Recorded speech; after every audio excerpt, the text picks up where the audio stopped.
Welcome back. The New Jersey gubernatorial race has emerged as one of the hottest contests to watch this election cycle in this so-called off-year election.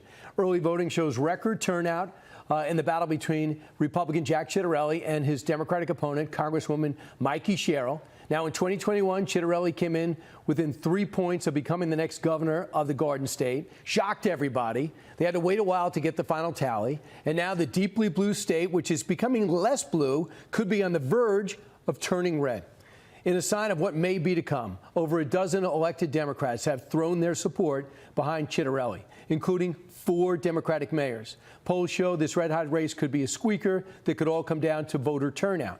With 2 days to go into the election, Jack Ciattarelli has taken some time out for us. And let's welcome him now. Jack, great to see you.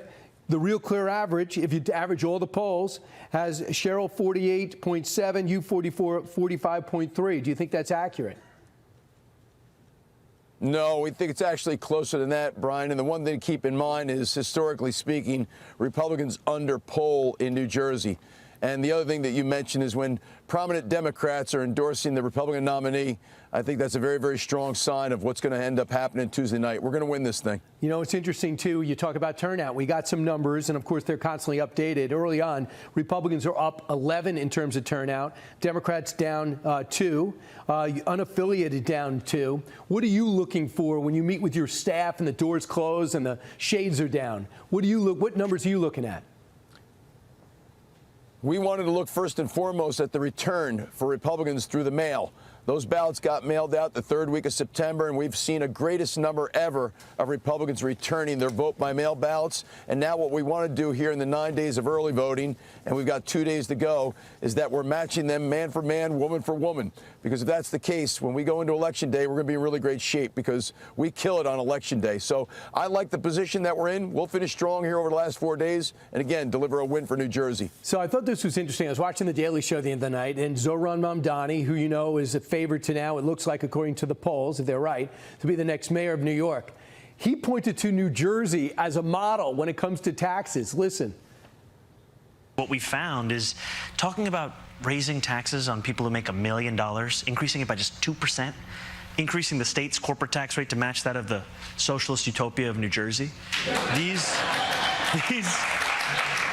are things that are not just broadly popular. They also have precedence. And most importantly, though, you're not looking to do them in and of themselves. You're looking to do them to fund an affordability agenda that would transform quality of life for every New Yorker. So he wants to mirror the taxes that you want to decrease or at very least freeze. Hey, man, I'm hoping this guy doesn't win, but if he does, we're going to roll out the welcome mat in New Jersey, not only for individuals, but businesses, too, because here's what I plan on doing. We need to reduce the size and cost of a bloated, inefficient state government that's up 64% during the current governor's term, all of which supported by my opponent. When we reduce the size and cost of state government, I'm reducing taxes for individuals and businesses. So New Jersey is going to be more attractive than ever to New York individuals and businesses that want to flee. Is it right to call you a moderate? Hey, you know, I'm moderate on some issues. I'm liberal maybe on others. I'm conservative on others. I'm all about New Jersey. So I just want to make this place more affordable, make it a place where retirees feel comfortable. They can retire here. Young people feel they can get a start here. I've never worried much about labels. I'm a Jersey guy.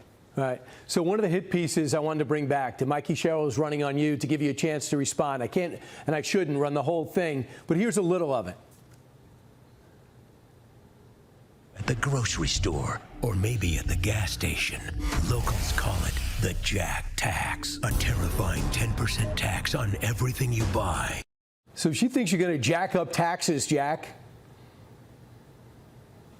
It's a bold lie, as is the entire campaign. It's been based on a stack of lies about me, her disdain for the president. She can fly a helicopter, none of which is going to fix New Jersey. I'm not raising any taxes. We've made that clear, and I've put forth very specific policy proposals to lower the income tax for individuals and businesses and also lower the property tax here in New Jersey. I know you want to win. Do you think you're going to win? I really do, Brian. I got to tell you, in 21, I thought I was going to win, and you know how close that was. But this time feels very, very different. As I say, no matter where I go around the state, the energy is electric. the reception in minority communities. I didn't have a single endorsement of any Democrat, let alone prominent Democrats, back in 21. This one is very, very different. We're in position. I'll tell you what, if I didn't know how busy you were campaigning, I would think you took it easy. You look as fresh. You could go another 6 months campaigning. Jack Ciattarelli, finish strong. Best of luck. Thank you, Brian. You got it. Keep it right here on Fox. Polling experts unanimously agree. The only way Ciattarelli wins this thing is if he can get Democrats to vote for him. I have an entire table of registered Democrats who are voting for Jack. Why? I'd like him to get rid of the regulations that are killing small businesses in his state. Sanctuary cities, sanctuary states. We are the highest taxes in the nation, and sanctuary city, no way. I'm pulling for Jack Ciattarelli. He's the common sense candidate. Well, I'm a kid. I want to have my education better, and I know Jack is going to do that instead of Mikey Sherrill. As some of the voters told me at a diner yesterday for Fox and Friends weekend, Democrats are being driven away by the party's push to the left, which could be a key to a Republican victory in the New Jersey's governor's race tomorrow. But Jersey's far from the only place where the party has been fractured by an identity crisis. Socialist Zohran Mamdani closing in on becoming the mayor of America's largest city, despite being openly socialist. But could his message actually be resonating on a national level? One Mississippi voter telling NPR, quote, "I would like to believe one day there could be a Zohran Mamdani for Gulfport." And that article goes on to label him a national figure. Former Democrat leader of the California State Senate, Gloria Romero, joins me now. Gloria, if Mamdani does win, does he become the face and the future of the Democrat Party in our country? He clearly becomes the face and the further demise of the Democratic Party. I mean, clearly Democrats nationally are on the ropes. There is an internal battle for the heart and soul and the identity of the Democratic Party. And this branch, this faction is clearly winning out in New York. But Cuomo's on the rise, so I have hope for tomorrow. A new survey funded by a Democrat Party-aligned nonprofit found that working-class voters see Democrats as woke, weak, and out of touch, and 6 in 10 have a negative view of the party. That was concluded by a frank internal assessment of the hole the party finds itself in. And yet you have House Minority Leader Hakeem Jeffries kind of doubling down on that notion, asked about Mamdani on CNN State of the Union, basically saying, I don't see him as the future. Listen. Do you see Mamdani as the future of the Democratic Party? No, I think the future of the Democratic Party is going to fall, as far as we're concerned, relative to the House Democratic Caucus and members who are doing a great work all across the country as it relates to our need to both take back control of the House. I don't know, Gloria. I mean, you heard that survey that I said 6 in 10 people in the Democrat Party think their own party's woke and out of touch. And then you have a guy like Jeffries right there saying, nothing to worry about. Is he being naive? I think he's being irrelevant. I think he's being held hostage by the far left of the party. And it may be true that there are 6 in 10 within the Democratic Party, but the Democratic Party has crumbled. I mean, clearly, I think unlike any other time in our past, the Democratic Party is really on the ropes politically. Imagine New Jersey is one of the bluest of the states. New York is a very blue state, and yet we're seeing this battle that's emerging. So I believe that whatever happens after tomorrow, it will set the tone for the future of the Democratic Party. And to me, it's a bleak one. While many in the Democratic Party want to go further left, many other Democrats, like me in the past, are ready to just walk away and say, enough, we want a common sense party. And you can't find that anymore within today's Democratic Party. Hakeem Jeffries is really an irrelevant leader of the party, really in name only. I think you can throw along in there with Schumer. And you look at a guy like Mamdani, I think a lot of people are like, why are you focused on New York's mayoral race? It's because you are New York? No, it's because this does have major ramifications for not just New York City, not just New York State, but the country on the whole. Former Democrat leader of the California State Senate, Gloria Romero. Great to see you as always, Gloria. Thank you. All eyes on tomorrow's election for Philadelphia's district attorney, with the current Democratic candidate Larry Krasner recently coming under fire for freeing a suspect who is tied to a Miss USA hopeful's death. Joining me now is former municipal judge and the Republican candidate for Philadelphia District Attorney Pat Dugan. Judge Dugan, thank you so much for joining us. So for those of us who are just tuning into this election right now, what should people know about this race and what's at stake?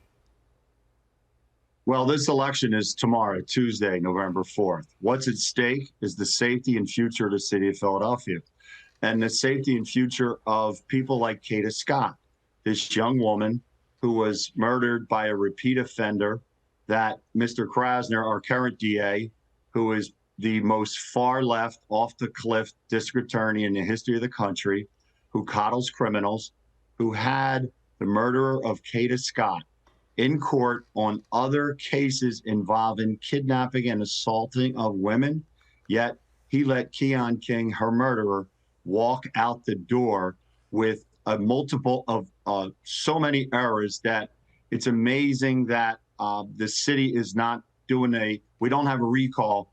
We should be impeaching, we should be removing Mr. Krasner from office on this case alone, but it's been happening time and time again. There is reporting, including from Axios, who in August wrote this: Philly maintains its steep homicide declines into 2025, down from record highs during the pandemic. Do you believe that to be true? And if so, why do you think that is? Our numbers are definitely declined. The main reason why the numbers are declined is, unfortunately, the people who are prone to shoot each other, they've done a pretty damn good job of doing that. But the numbers right now, they are what I call pre-Krasner era. The year before Larry Krasner became the DA, the number was 270. They are getting to that number now. In between, for the last 7 years, the numbers were 480, 515. They were so high, they were astronomical. The only difference in our city this past year, we have a new police commissioner and we have a mayor who actually ran on, I am going to fight crime. So we have two people who are trying to fight crime. We just have a third person who's not involved. So if Mr. Krasner's trying to take credit for these murders, the less murders this year, he has to take credit for the previous 3,100 murders that have occurred under his regime, based under his policies. And this is not just me saying it.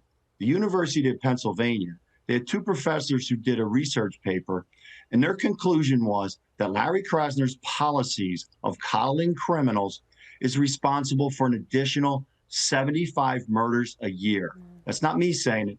That's folks from an institution like the University of Pennsylvania, pretty far left, saying Krasner's responsible for an extra 75 murders. Kata Scott is one of them. SWAT officer Jimmy O'Connor is another one.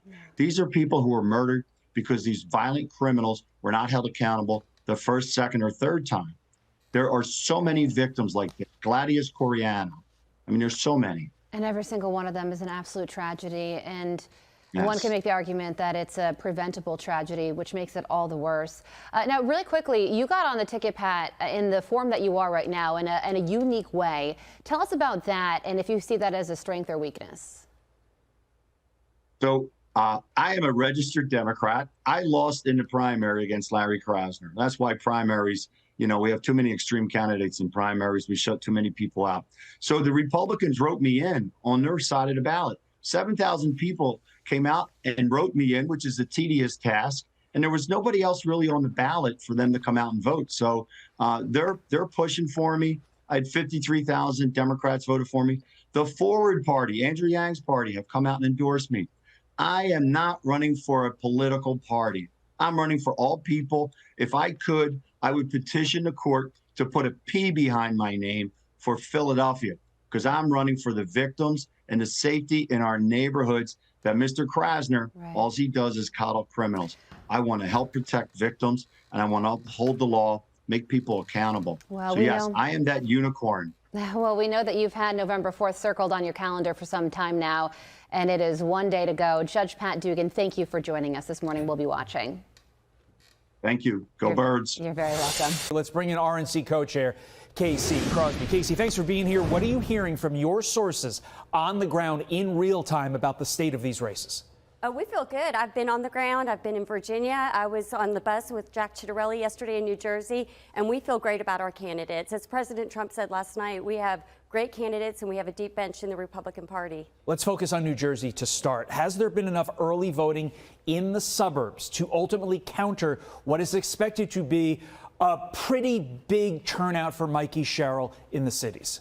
So, yeah, we're really pleased with where we are with our early voting. I mean, Jack has kept it very close and tight in comparison to 2021, and we're really happy going into Election Day where we stand with the early voting. And, of course, Republicans, you know, some of them still have not embraced early voting, and we know we'll have big turnouts on Election Day. Is that Republican voter that turned out for Trump because Trump was in the race last year going to show up for Jack in an off-year election? Yeah, we've been watching the trends, and we're seeing a lot of the same low-propensity voters get out and vote early. So, yeah, they hear our message, and and certainly the other side, it's not resonating with the people of New Jersey. And Jack's just a phenomenal candidate, and he's going to be a great governor of New Jersey. Let's quickly go to New York City. We have seen the polls tighten, but realistically, does Andrew Cuomo have a shot tomorrow of beating Zohran Mamdani? You know, you can never predict what's going to happen on Election Day, and a lot of the energy you see with Mamdani certainly comes from people who have to get out and vote, and they're going to have to decide whether or not they want a communist leading New York City.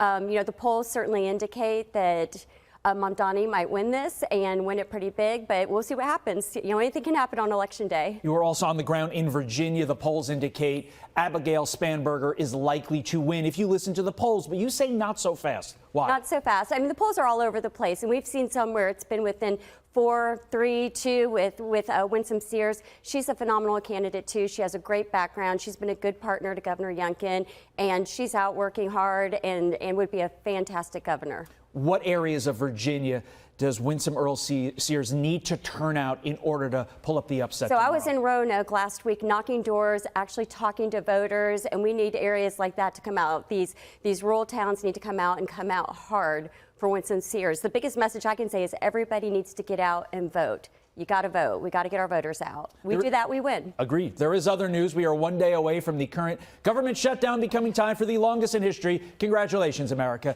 But President Trump refuses to back down to the Democrats. Let's listen. The Republicans are voting almost unanimously to end it, and the Democrats keep voting against ending it. You know, they've never had this. This has happened like 18 times before. The Democrats always voted for an extension, always saying, give us an extension, we'll work it out. They've lost their way. They become crazed lunatics. You have helped end these government shutdowns in the past when they came about, and you did it by bringing. I'm very good at it, you but I'm not going to do it by. I'm not going to do it by extortion. I'm not going to do it by being extorted by the Democrats who have lost their way. There's something wrong with these people. So then, sounds to me like your move, Democrats, because that does not sound like a president who is budging in any way, Casey. No, the Republican Party is unified under President Trump, and you saw every Republican voted for it. This is the Schumer shutdown. The Democrats own the shutdown. They've been using veterans, women, children as bargaining chips, and it's really unconscionable what they're doing to the American people. Casey Crosby literally off the campaign bus in Jersey yesterday into our studio bright and early here. 5 o'clock in the morning. We appreciate it. Thank you so much for having me. Thank you. So Virginia is set to elect its new governor tomorrow. The latest poll shows Democrat Abigail Spanberger leading Republican candidate and current Lieutenant Governor Winsome Earl Sears by 10 points. Steve is catching up now with Virginia Governor Glenn Youngkin and Lieutenant Governor Winsome Earl Sears. Good morning. Good morning to you, LJ. Yep, live from Richmond. Here we are in front of the governor's mansion, or executive mansion, right? This is beautiful. Give us one historical fact before we go on the morning walk. Well, it's the oldest purpose-built governor's mansion in America. And every morning I come down those stairs and I see that building designed by Jefferson, and I go work in the Patrick Henry building, and we're surrounded by the history of America and Virginia. And, you know, I know Halloween was a couple of days ago. Tell me about that big pumpkin. Yeah, it's amazing. 1,500 pounds. And it was grown in Covington, Virginia, and it takes 100 gallons of water a day to grow a pumpkin that big. Holy cow. Well, that's something. All right, let's go for a walk. And watch your step. Let's go. So we're here on the Capitol grounds for a walk. You'd like to move into that house. Tomorrow's the big election. It is the big day. So the big thing is, here in the Commonwealth of Virginia, 67% of voters say they are very enthused about voting. So how do you make sure you get them out tomorrow? Well, we keep hitting them, talking about all the good that we've done, that we're not going to go back, that we have more to accomplish, and that their future rests with their vote. And I'm the one who will continue to make things happen. Our governor has laid the foundation. We're going to build on that. Well, and you know, when you look at your candidacy, you are kind of an improbable lieutenant governor. You're historic for the Commonwealth of Virginia, and you would like to make more history tomorrow. Well, it's not really about making history. It's about what are you going to do for me when you're elected? How are you going to serve me? Are you going to see me? Are you going to know what the issues are in my life? And are you going to make my life any harder than it already is? So we're just going to continue to create jobs. To create a job and a career, really, is to help families. We're talking about real people. We're going to start creating generational wealth. And then, of course, the children need to be educated. You know, it's an education that lifted my father out of poverty when he came here with only $1.75 in his pocket from Jamaica in '63. And now here I am. So, yes, what I'm telling you is the American dream is still happening. It's available. Some politicians would like to tell you no. We have to be safe and secure. That's another thing. And then, of course, we want to make sure taxes. You know, we want to make sure people keep their money in their own pocket. They worked hard for it. Sure. Well, you mentioned jobs. Now, one of the things, and there's the Capitol building. It is beautiful. Mr. Jefferson's Capitol. Thomas Jefferson. Yeah. Nice work. Just saying. It's beautiful. You mentioned jobs a moment ago. One of the things that is not helping you guys is the fact that there are something like 300,000 federal employees in Northern Virginia who are not working. And they are angry at government. And you got to wonder whether or not they're going to, you know, turn their ire on you, your ticket, or just not go and vote. But they were angry before the furlough because they were angry with the DOGE cuts. You've been in charge of jobs for 4 years now. How do you get them to vote for her? Well, it begins with having lots of jobs, and that's what we've done. There's 276,000 more people working today than when we started. Over 200,000 open and available jobs.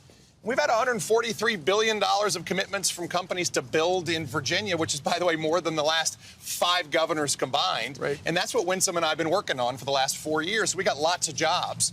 Second of all, and I just want to be clear that the Democrat shutdown, and we all know this is a shutdown that's been led by Senate Democrats because they believe they have leverage on Americans right now. And if you can imagine, we're sitting here today on Monday the 3rd, and SNAP benefits are not flowing to 42 million Americans. SNAP benefits. Now, we did something different in Virginia. What Winsome and I did was we declared a state of emergency, and we created an alternative SNAP benefit program called VINA, the Virginia Emergency Nutrition Assistance System.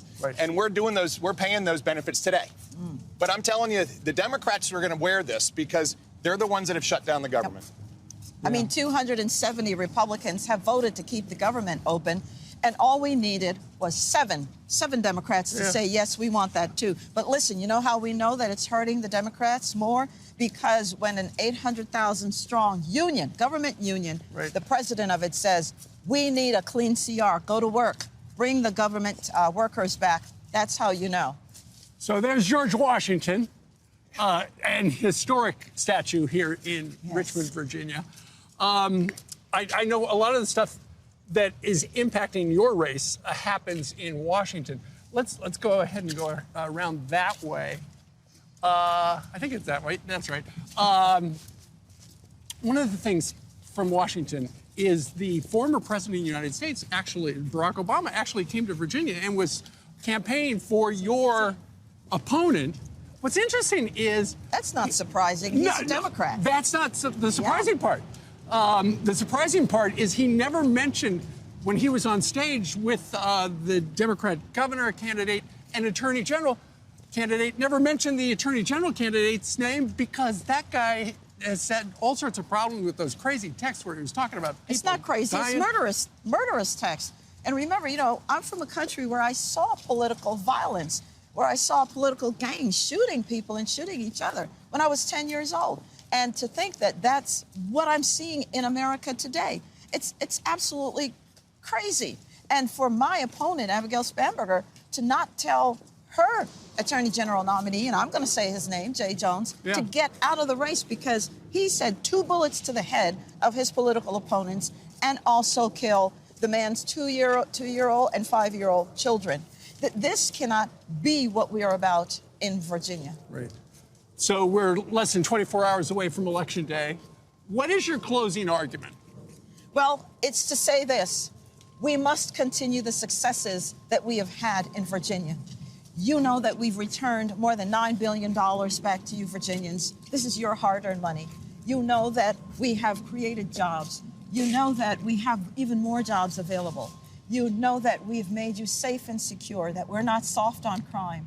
You know that we're making sure that our girls are not being forced to undress in locker rooms, and they have opportunities through Title IX, equality in sports. My opponent, Abigail, has already said she's going to get rid of oil and gas in Virginia. So our energy problems will be a terrible thing, and all we need to do is to look at what's happening in Maryland and, by the way, California. She knows nothing about any of this. She voted for open border policy, which caused fentanyl to come across, sex trafficking, child trafficking. We were never safe under her. We cannot afford Abigail Spanberger. She is wrong for Virginia. And you, Governor, would love to be able to give your lieutenant governor the keys to that house at the end of the street. I would, and nothing would be better for Virginia than for me to be able to hand Winsome the keys to the governor's mansion. She will do a spectacular job. She's ready for the job. Right. Abigail Spanberger needs on-the-job training. Winsome's ready to go on day one. On day one. Governor, Madam Lieutenant Governor. Thank you, sir. Good luck. Thank you. Thank Don't you. need luck. We have the people's support. Get out and vote. Okay, you heard him. We're going to take a quick time out. More Fox and Friends right after this. We have long known that Andrew Cuomo is Donald Trump's puppet in this race. To actually make change, to actually get something done, you need to know how government works, how the city works. It's more difficult as a Republican because the deck is stacked against you in a predominantly Democratic city. Oh, America, we have never had to pay attention very much to the results of a mayor's race in New York City until now. And Tuesday night's going to blow the doors off you for political fascination, all right? Here we go, the 5 boroughs. Zohran Mamdani, the Democratic Socialist, Curtis Sliwa, running again as a Republican, Andrew Cuomo, a Democrat, running as an independent. 4 years ago, here is how it shakes down. 4 of the 5 boroughs, deep blue, right? Eric Adams at 67%. The area where Sliwa did the best with about 70% of the vote was down here in Staten Island, but elsewhere, he just got blown out, all right? Come back to 2025, and this is what we've done for you for election night. This is the borough of Queens, okay? Folks at home, I want you to understand how many countless interesting stories there are in each of the 5 boroughs. This is just one right now. You're going to meet a Democratic congressman who represents part of this district coming up momentarily here. All right, so this is Queen. We'll put on our locator map here. Population, 1 borough, America. Population, 2.4 million people. Foreign born in Queens, 48%. Languages spoken, 160. Do you get the idea here? I mean, this is just a tapestry of culture and ethnicity and religion and politics. And man, it all comes together come Tuesday night. Now, our guest here, Tom Suozzi, Democrat, he represents a little portion here of the northeastern section of Queens. He's with me now, and sir, good morning to you. You have endorsed Andrew Cuomo. You are strongly against Zohran Mamdani. Let me show you the early voting and numbers that wrapped up yesterday on Sunday. Manhattan, good turnout, 212,000. Brooklyn, 243,000. Queens, 166,000. I don't know who wins. I know you're putting your smart money on Cuomo. Let's see whether or not that works. How does your party change at sunlight Wednesday morning if Zohran Mamdani is the mayor of New York City? Yeah, I think that someone asked me before, is Zohran Mamdani the future of the Democratic Party? I said, no, he's the future of the Democratic Socialist Party. He's not a Democrat, and I'm a Democratic capitalist, not a Democratic socialist. And the Democrats need to get back to our basic message of fighting for the middle class and the people who aspire to the middle class, to focus on the economic issues that made our country strong and made the Democratic Party the party of working families. And we need to get back to that basic. Now, Mamdani is doing a good job, the same as President Trump is, which is tapping into people's economic insecurity. I just happen to think that his solutions are wrong. And Democrats need to recognize that the number one issue facing American people is economic insecurity, concerns about cost of living, but we can't fall for this trap. Okay, there was a poll that came out among Democrats, frustration with your party compared to Republicans. Frustration with their own party. Democrats are lean Democrats, 67%. Republicans are way back there at 40%. What's that tell you? You know, if you ask the American people what are the issues you care about the most, they're going to say the cost of living, immigration, taxes, crime, and health care. That's what the American people are concerned about. If you ask those same people what are the Democrats pushing, they'll say abortion rights, LGBT protections, health care, so there's some crossover with health care, saving democracy, and climate change. Those are all important issues, but that's not what the American people are talking about. The American people are talking about, and they want to hear solutions about, what are you going to do about my life, about my cost of living? What are you going to do about this immigration issue? What are you going to do about taxes? What are you going to do about crime? What are you going to do about health care? That's why this debate about the shutdown right now, which is about the affordability, number one issue, of health care, one of the big issues that people care about, is an important fight to have. But we need to get the Democrats talking more and more often about the issues that the American people care about. Okay, I'm looking at all the Democrats that are represented in Congress and the House. There are a lot of them here in the 5 boroughs, a lot. And they're split. Some like Mamdani and some are holding their fire. Barack Obama over the weekend apparently had a conversation on the phone with Mamdani. Here's the headline, New York Times. Obama calls Mamdani to praise his campaign and offers to be sounding board. No endorsement from him. What are we to read into the fact that Barack Obama did not endorse what appears to be, well, the potential winner tomorrow? Let's leave it at that. I think that, you know, we have to look at the fact that Mamdani, again, like President Trump, is a very charismatic person. He's a very effective campaigner. He knows how to use social media. He's very intelligent.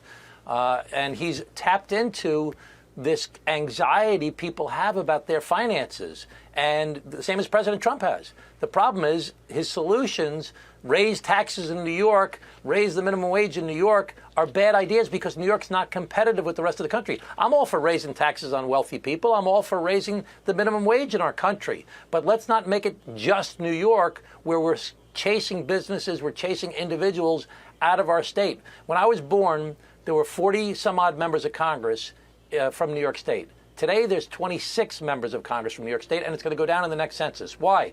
Florida and Texas are growing. Places like New York are not growing. But I thought I just heard you say that you support raising taxes.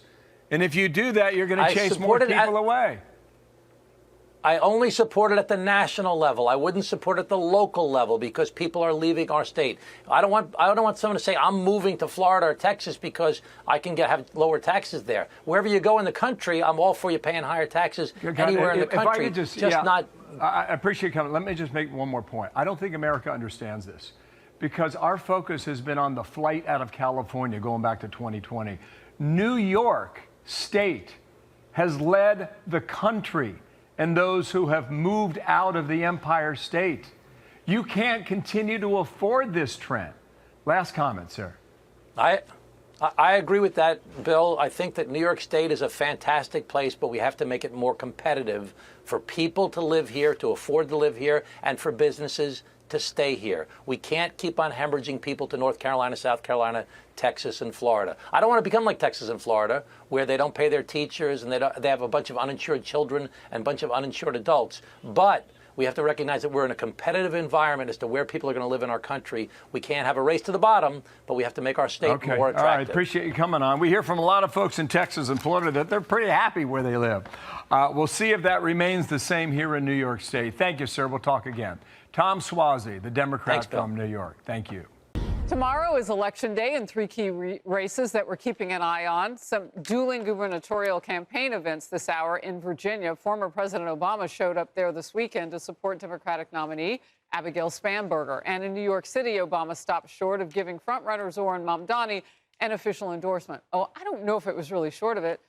He was like, dude, if you need me, I'm there. I'm paraphrasing. But he did offer to support Mamdani and be a sounding board for the Democrat Socialists, who in the past has called to defund the police, holds strong anti-Israel views, and aligns himself with a group that wants to change how our democracy operates.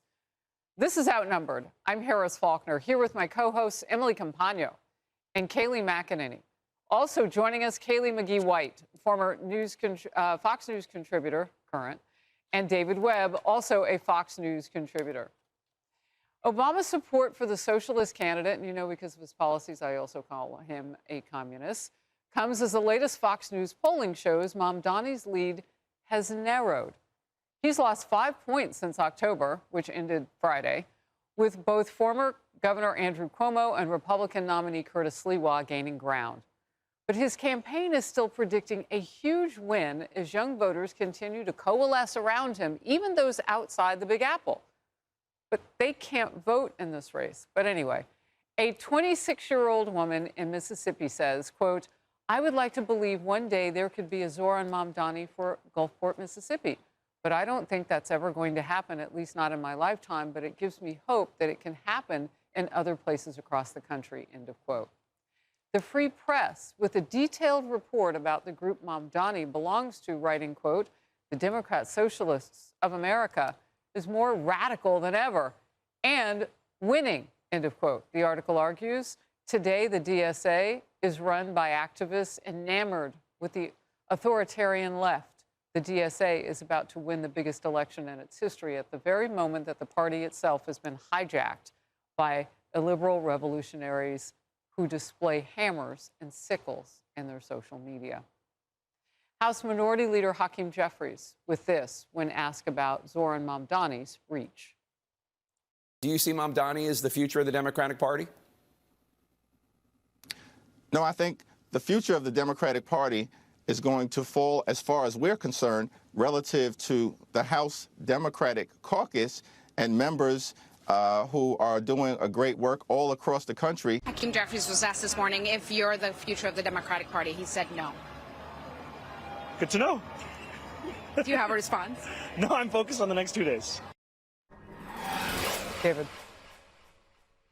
It's not whether Hakeem Jeffries thinks he's the future of the party. The fact is the ideology is the future of the party. We're talking a lot about New York City, obviously, Zohran Mamdani, who's, by the way, his policy prescriptions are communist. Let's not mess around with that. But then you have Katie Wilson in Seattle. Katie Wilson, who is likely to win the Seattle mayor's race, is his ideological twin. Then you look at Michelle Wu in Boston. Then you look at Brandon Johnson, an avowed socialist. What you see is a control of the party, not just under the DSA, but the other group is the Working Families Party, which is much more established, working in over 24 states across the nation. And just to give people an example of how effective there are, in New York alone as a state, there are 469 candidates under the Working Families Party umbrella. They are moving socialism, pseudo-communism under another name, forward by winning local seats, county seats, whatever it is, and working their way up the system. This is a real threat to the American way of life. And Barack Obama's fundamental transformation, he's back in because now his vision, which he laid out, is becoming even more obvious in some areas. So it's interesting. What does this phrase mean to you, Kayleigh? Let me be a sounding board to you. Almost like an also ran Mamdani, you got this, call me. Yeah, and it's interesting because Obama and many of the other establishment Democratic leaders almost seem to be in wait-and-see mode. They're not necessarily publicly embracing Mamdani yet, but not because they disagree with his ideological worldview or his policies. In fact, I'd argue that Obama himself helped move the country very close to what Mamdani's vision for New York City is. But they're waiting to publicly embrace what they've been pushing secretly. And if Mamdani wins in New York City, I think you're going to start to see that very public embrace of Mamdani, of the DSA. And they're going to use the excuse that young voters want it. And you see this in New York City about how young voters my age have coalesced around Mamdani. Democrats are going to use that as an excuse to push the party even further to the left because they're going to argue that that's what the future of the country wants. But there are a lot of Gen Zers who are much wiser than that. New York City has its own problems, but my generation does not endorse Mamdani's worldview, and Democrats should be really careful of doing that themselves. Yeah, I respect the generational, but we had the voters' voices on last hour, Kayleigh.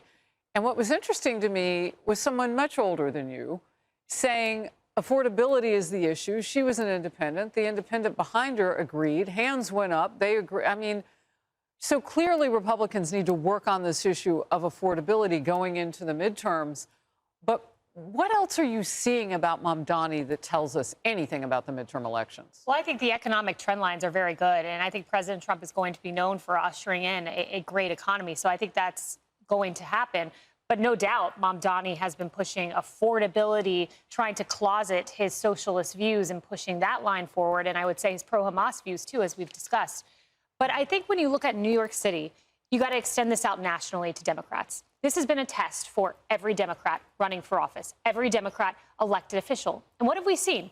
You have the Chuck Schumers who don't come out and proactively endorse. You have that phone call from Obama. You know, you have this kind of reticence to embrace him publicly. But who's spoken out against him proactively? We could probably count on both my hands, maybe even one hand. I mean, when I look at who's proactively come out against him, you've got Cuomo, who's his opponent, who's that old guard Democrat. You've got the person who I had on 2 weeks ago, Josh Gottheimer in New Jersey, who said you belong in the Socialist Party, not the Democratic Party. You have on our airwaves this morning Tom Suozzi, Democrat from New York, who came out against Mamdani. And then you have John Fetterman. Socialism's not the future of my party. We all know how socialism works. But you could count on one hand, two hands maybe, the Democrats who are coming out affirmatively against him. Why is that? The party's in an identity crisis. There are record low favorabilities, the Democratic Party. Not a single Democrat around the nation garners more than 25% as being the leader of the party. They are leaderless. Their brand is underwater. And it's very appealing. This guy who winks and smiles. And yes, he does it while talking about socialism, but he's got a brand and he seems hip. He's at the New York City nightclubs. That's what it is. Their attention is drawn to his popularity. So what about socialism? They don't care ideologically where he stands. They're attracted to his brand, and they're in this trying to have it both ways category. Well, and if you let Hakeem Jeffries and Senator Schumer wear this losing moment in Democrats' history, then when they're gone, you can say, well, we got this now, we'll move forward. So you need a scapegoat, I would imagine, if you're going to try something new. And that's also what this moment can feel like. Emily. Yeah, something that I find fascinating is you look at Mamdani's, essentially the front runner, who the candidate is that's closest to him, that poses the greatest threat. And it's Andrew Cuomo. And when you align the policies and look at a table and say, all right, what do these guys stand for? Obama aligns closely with Cuomo. Right? They were the ones that were both pushing this. And granted, I'm saying this not as a Democrat, so I'm not saying that it is pragmatic or makes sense in any way. But both of them were pushing this sort of, incremental change, right? Within fiscal responsibility. Sure, they're advocating for the same things like affordability, a great emphasis on health care, LGBTQ rights, climate action, and the like. Not successful for Cuomo, the health care part. Exactly. But it was all within the rubric of we're going to make this work with the fiscal responsibility, the economic rubric that we have. We're championing sort of a progressive agenda, but it was within a common sense approach. Again, I use quotes because I don't think it was common sense. But now you have, in contrast, Mamdani that doesn't favor incremental reform. He favors absolute revolution.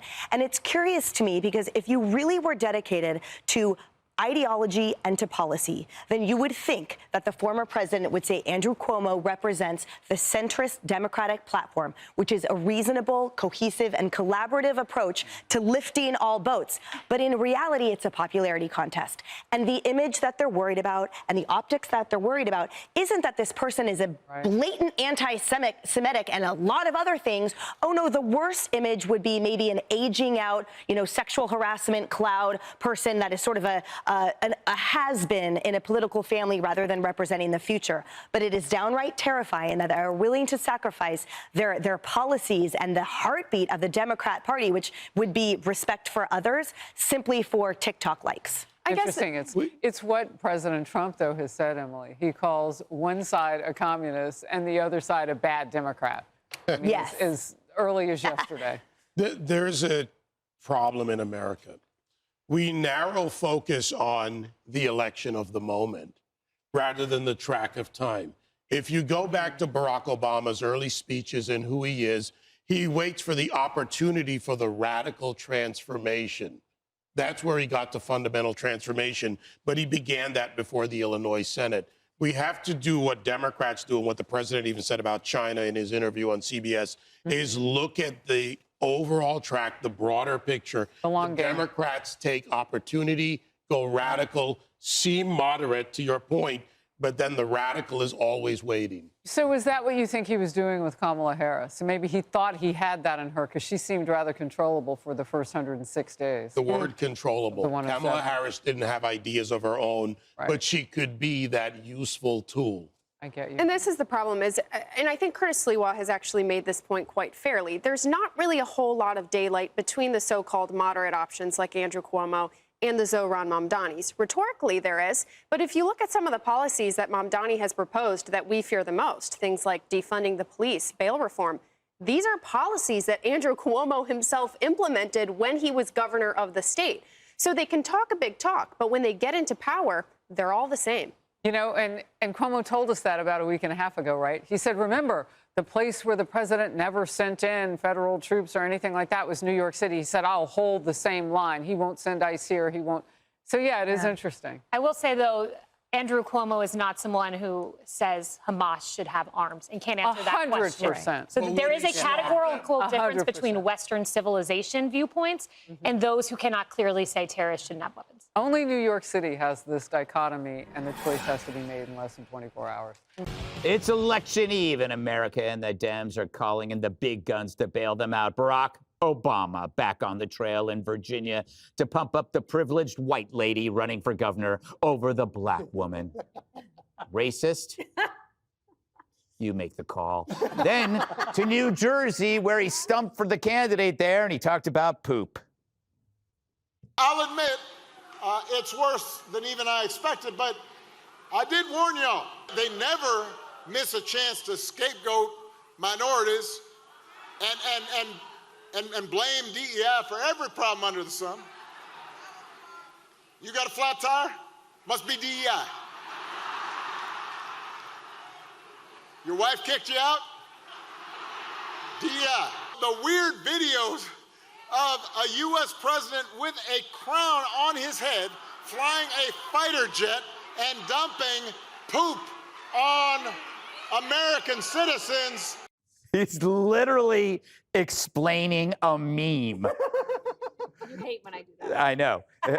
Barry O also tapping into his socialist roots by calling Zohran to praise his campaign and offering to be a sounding board. Well, he is sounding bored. Trump also weighing in on Zohran the commie and his looks. Some people have compared him to a left-wing version of you, charismatic, breaking the old rules. What do you think about that? Well, I think I'm a much better looking person than him, right? But what if Mamdani becomes mayor? It's going to be hard for me as the president to give a lot of money to New York because if you have a communist running New York, all you're doing is wasting the money you're sending there. So I don't know that he's one, and I'm not a fan of Cuomo one way or the other, but if it's going to be between a bad Democrat and a communist, I'm going to pick the bad Democrat all the time. You know, it's impressive seeing Obama just so quickly after winning the New York City Marathon. Dana, it's always a Kenyan. It's a joke. It's a joke. Maybe Obama can explain it. I got it. I had so much stuff about Obama, but then I heard that thing where she goes, there are some people that are, don't you hate that? Like, name the some people. Yeah, right. Who said it? Yes, there is no some people. Can I talk about Obama, though? Yeah, of course. So if he had coattails, yes, then Kamala Harris would be president. They can't call upon the energy in the party right now because the energy in the party is a socialist. Yes. And he's likely to win the New York City mayor's race. So that would be bad for Mikey Sherrill in New Jersey, which is the closer of the two races that we're going to be watching tomorrow. And Jack Ciattarelli only lost by, I think, 3 points the last time around, and he's likely to at least give this a really good go tomorrow night. His team thinks it's actually going to happen for them. President Obama also, he called Mamdani, didn't appear with him, And it was like, hey, all good. So basically, then he's covered if Mamdani wins, but then he can have distance from him if he loses. Because the Democrats' intra-party problems right now are so interesting to see. Mamdani, for example, one of the things that if you would look back to his past statements, what was he obsessed with?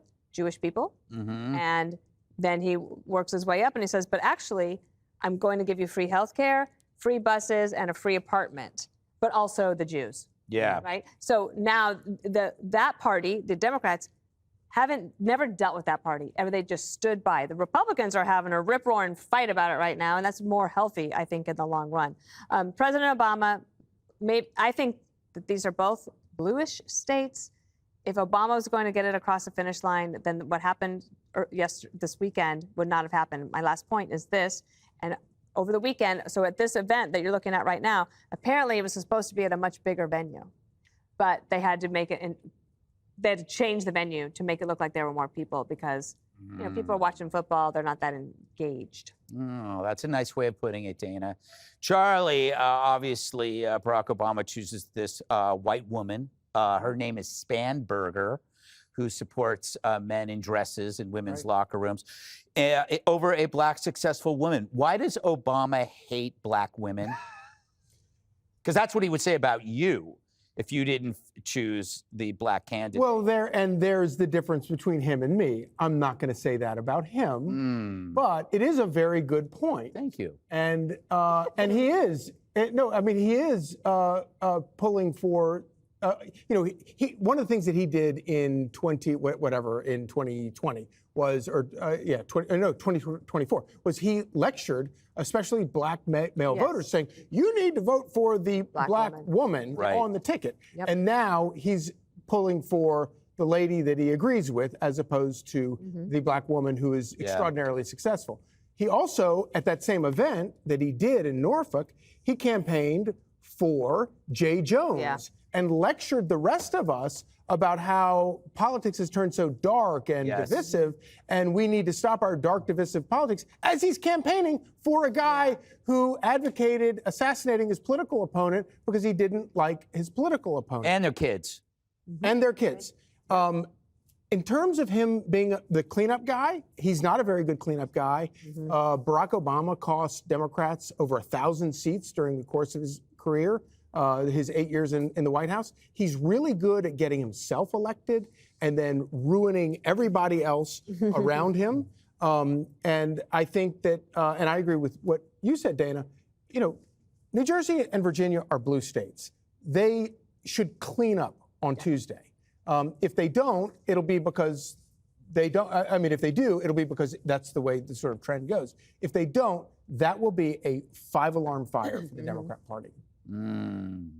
Piers, what did you make of Obama's kind of like riff on DEI, which was, I have to say, was kind of funny, but does he realize how everybody feels about it at this point? I have literally written a book about it. It seems kind of irrelevant right now. Well, it's interesting. I've written this book called Woke is Dead, and people say, well, it's not dead. I said, no, it's not dead, because the people who perpetrate it don't actually realize everybody else has killed it off. When I watch Obama, when I watch Mamdani, when I watch AOC, I watch all this thing. What I'm actually seeing is a very weird existential crisis for the Democrats, I think. You have a liberal chair here, and it's great, right? You have somebody here that disagrees with all you guys. And I get put in this chair, but I'm kind of nothing to do with where the liberals have gone. I have nothing in common with the progressive left whatsoever, with wokeism. You're going to need 2 chairs here. You're going to need old-fashioned people who identified as liberals, Bill Maher, Joe Rogan, Elon Musk, RFK. There's a whole load of people, people who would have happily said, I'm a liberal, but who now think, well, that doesn't describe what liberalism is to me. They've become the new fascists. And the idea that New York will now be run by a genuine socialist is extraordinary to me, but also a massive political gift to the Republicans. Because if he gets to become mayor of New York, it cannot work what he's proposing. You cannot just give everything away without actually making other people pay for it. People are going to get taxed to hell in New York, and this will become a referendum on the Democrats. But meanwhile, he's the most charismatic person they have. And so he's out there as the flag waver now for the Democrats. That's a disaster for them politically, I think. They need desperately somebody to come through in the center ground, center left, somebody who can actually reach out to and appeal to a cross-section of Americans. That's not Mamdani, but he's now the face of the party. So Obama's come out, and of course he knows this. That's why he's not endorsing him. Right. You know, and then you look at Obama, and I did laugh at the DI stuff. He's a good, charismatic talker, always was. But the idea that he puts his moral halo on about Trump is pretty nauseating. This is the guy who was the bomber in chief. I think I'm right in saying that he dropped a bomb every 3 hours when he was president of the United States. More bombs in 1 year and more often illegal drone programs than have been run by any other president in history. He was also the deporter in chief, let's not forget, deported 3 million people in his 8 years. And yet here he is with this moral halo. He was so concerned about the law that when he campaigned in 2008 over closing Guantanamo Bay, at the end of his 8 years in power, it was still open. So, you know, it's a bit of a phony, Barack Obama, and I think that applies to all of them. I think Mamdani's a phony. He's a guy that wanted to defund the NYPD, called them a bunch of racists. Now he says, I didn't mean it. You know, you look at someone like Gavin Newsom, who says, I never use any of that woke stuff. I never said Latinx. And then we find 1,000 examples of him saying Latinx and so on. They are a bunch of phonies. And until they find somebody who's authentic, Trump, for them, because Trump, whether you love him or hate him, he is incredibly authentic. All right, Emily, tomorrow, big day. What are your thoughts on what could happen? Do you feel it's going to be a Zoran? Well, the problem is, as you guys know, I am an eternal optimist. However, I am terrified, like hide under the bed terrified, that this city can essentially fall to ruin, which is what would happen if Mamdani wins. And what I'm not quite sure is when you have President Obama coming out and making the call, and sure, not making a full-throated endorsement, but it was a dang substantive step in that direction. Who is Mamdani's biggest challenger at this moment? Andrew Cuomo, a strong establishment Democrat whose policies align pretty perfectly along with President Obama's. Incremental progressive reform within, financial and fiscal responsibility, climate action, affordability, LGBTQ rights, et cetera.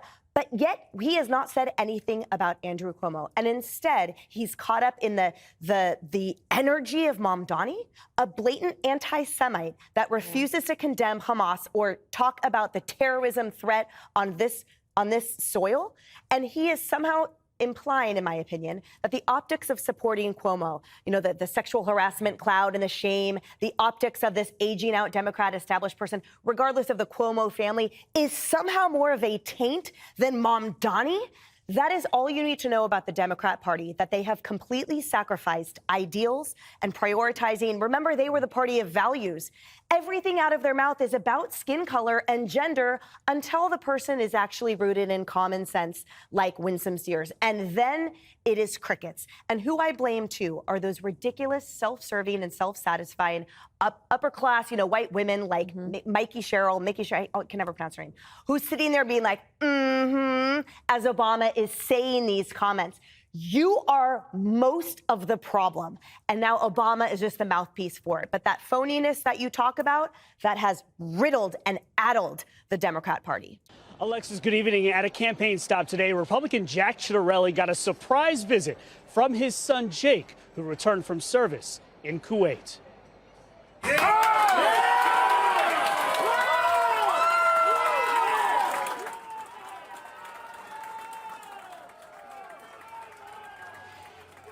It was quite the moment for Ciattarelli, who's going to need big Election Day turnout tomorrow to counter Democrats who've cast more than 260,000 more early votes than Republicans. Democratic Congresswoman Mikey Sherrill campaigned in her home district today as she continues to make this governor's race a referendum on President Trump. It's going to be a continued fight against Trump's vision in Washington, as he tries to stifle opportunity for people across this country. It's all about property taxes. It's all about monthly electricity bills. It's about public safety, public education, overdevelopment. Those are New Jersey issues that my opponent wants to blame on the president. He's got nothing to do with any of those things. Voters all across New Jersey tell us they are very motivated this election. absolutely believe that this state is one of the most expensive in the country. And I'm from the Midwest, so I came out to New Jersey, and this is oppressive. I think he's going to fix that. I feel that this governor's race is extremely important and showing that the nation is ready for a change.